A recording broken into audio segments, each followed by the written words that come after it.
Apologies. So here's my second video discussing NFC East. This video I'll be talking about the New York Giants. So that being said, the way I break down my videos every year, watch Adam do his prediction. I believe I'll leave that link down in my details. The only difference is he did this one 3 months ago compared to doing much closer to the season after the dust settles. Usually, had to get an alarm. So I watched his video, then I get my own take. Based on how I think teams gonna do based on the schedule. I usually give you my reasons why. The win total, over, under, even to that win total based on my feelings. Bowl prediction for the team last year, and I add you with my bowl prediction for the team this year if it overlaps, just so you know that. Anything else I forget, usually I try to include someone in the details. So that being said, hope everyone's safe, blessed, and living a happy life. Let's talk about the New York Giants. So, just a quick thing on the New York Giants. Obviously, I'm a Philadelphia Eagles fan, so we don't really like each other, right? Rest of my family happens to be New York Giants fans, so yeah, I'm the bad apple of the group. My friend on the shirt, Christopher Urban, he was a New York Giants fan, so I do have a bit of a soft spot for the Giants because of that. He ended up passing when I was a junior in high school, so that's why I kind of have a soft spot for the team. Because that year in my junior year, me and him, we had sports debates all the time, talking about Eagles, Giants, or football, or basketball, just sports in general. So that's kind of why I do these videos, because the passion I used to have with him and memory I shared with him talking about sports. So, now I get rid of a bit the sappy part. Let's talk about the New York Giants. So, New York Giants. Adam Rank has them going 7-10. I have them going 8-9, sticking with the even on that. Reason why. I think the defense is better than the offense. 1. 2, I like Joe Judge. I thought the team always showed fight last year, and I liked the hire from his press conference from the beginning. Sorry, voice is cracking. Thought they always showed competitive spirit, and he never, to me, looked that bad last season. People might complain about the whole preseason practice fight between the team, but that shows that they're competitive and they want to win and get better. But to each their own. Based on how you feel that shows, I guess, the coach and our teamwork with the team. I don't think it's that big of a deal. So, one, they have a tough schedule. NFC East plays the NFC South as well as the AFC West. Tampa Bay and Kansas City, that's two of the best teams in the league. To me, those are two teams I have being the best. I think the best two records I have at the end of the season in the league. So gotta play them, right? Then you're playing all these teams that kind of questionable, but teams that kind of, to me, underrated that could pull upsets. Chargers with Herbert. I think the Broncos defense is gonna be better than one of my surprise teams of the season. Las Vegas Raiders was a team I got wrong last year. I did really well. Then you go to the South, New Orleans. If quarterback position go well, that team's still very, very good. Atlanta Falcons got Matt Ryan. He could upset any day of the week. And then Carolina Panthers, I have that team being my second surprise team this season. So I think the division's going to be better. And then on top of that, the Giants had to play against the Los Angeles Rams at home, Chicago Bears at home, and the Miami Dolphins at the Miami Dolphins. So these are all teams with good defenses. So it's really good to determine on how well the offense plays, depending on how well this team plays. I have their ceiling being as high as 12 wins. I could really see them fall more to the 10 than 12, but I do think their ceiling is as high as 12 wins. And other reasons for why I have some concerns on this team, put them at 8 wins. I believe O-line is still a question, and they didn't address it to me at all in the offseason. That's really my big concern with the team. If they had addressed it in the offseason, I would have this team as the favorite to win the division. I don't think this division is going to be at far stretch at all. I had the Giants at 8, Washington at 7. I think Philly at 9 and Dallas at 10. So I think it's going to be a better division. But I still think the division is going to be up to grabs for anyone. But let's continue talking about the New York Giants. Offensive line didn't address it all. So that's my main concern because Jones is constantly running at times or getting sacked or uncomfortable in the pocket. And I think Jones would perform better with a better offensive line. I don't think he's played great. I don't think he's played bad. I think he's been good and bad at times, but I don't think he's been overall bad. I see potential in Daniel Jones.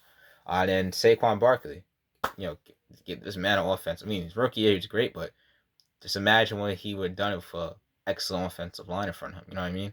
He's that talented. So, um, offensive weapons. Though it's not as much the offensive weapons as the health of the offensive weapons. I think Evan Engram has kind of an injury already.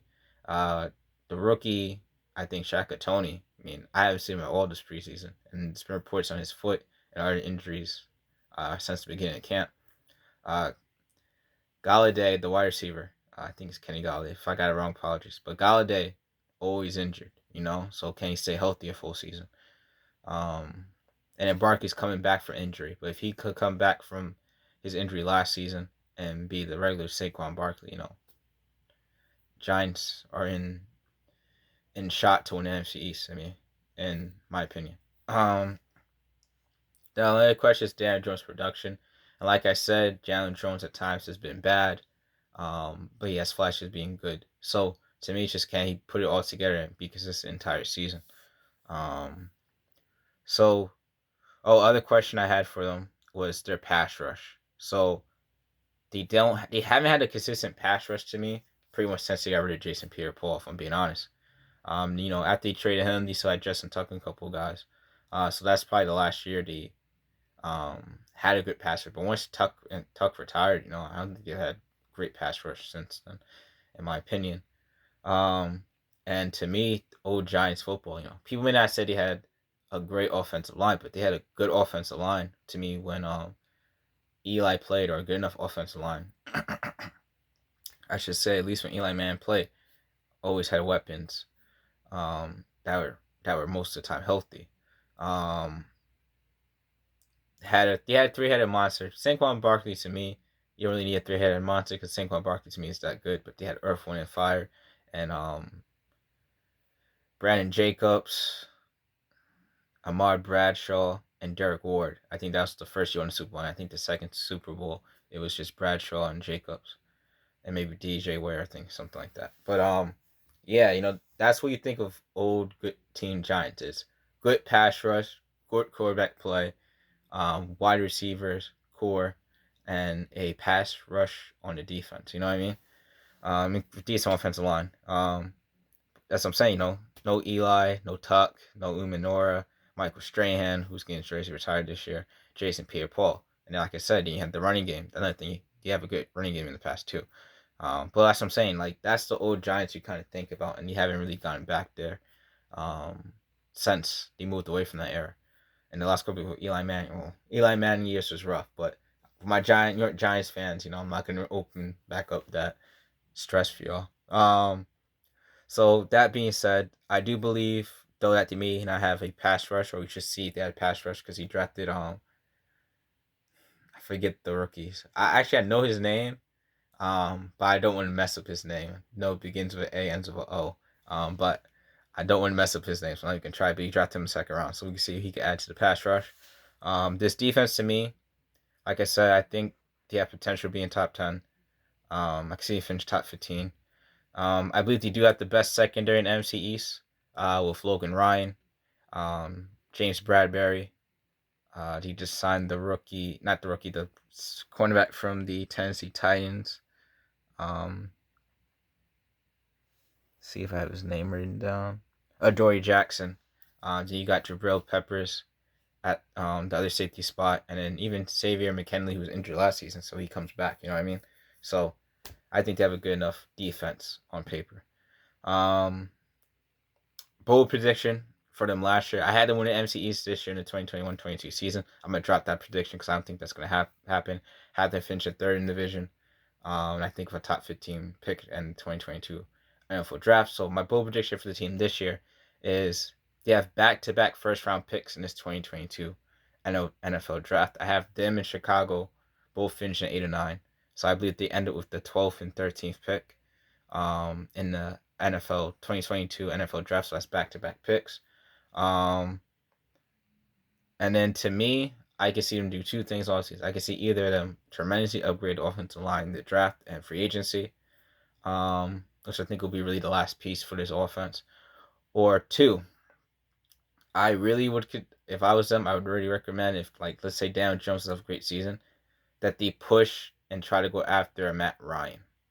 as a trade, 'cause I think this is Matt Ryan's last year. And they're gonna try to get younger at the position as he continue rebuilding with the Atlanta Falcons. But who knows? He might keep Matt Ryan. But I would really push for them getting a veteran quarterback. But I'm really looking at Matt Ryan. They decided to move on from him for the New York Giants. So that being said, that's my take, New York Giants. Don't be afraid to comment your thoughts down below. Um, if you're a New York Giants fan, sports fan, so you have respectful sports debate, like you said, my friend Chris. Like always, guys, wishing you all the best. Have a blessed, safe, and happy life. Keep doing good in the world, guys, and peace.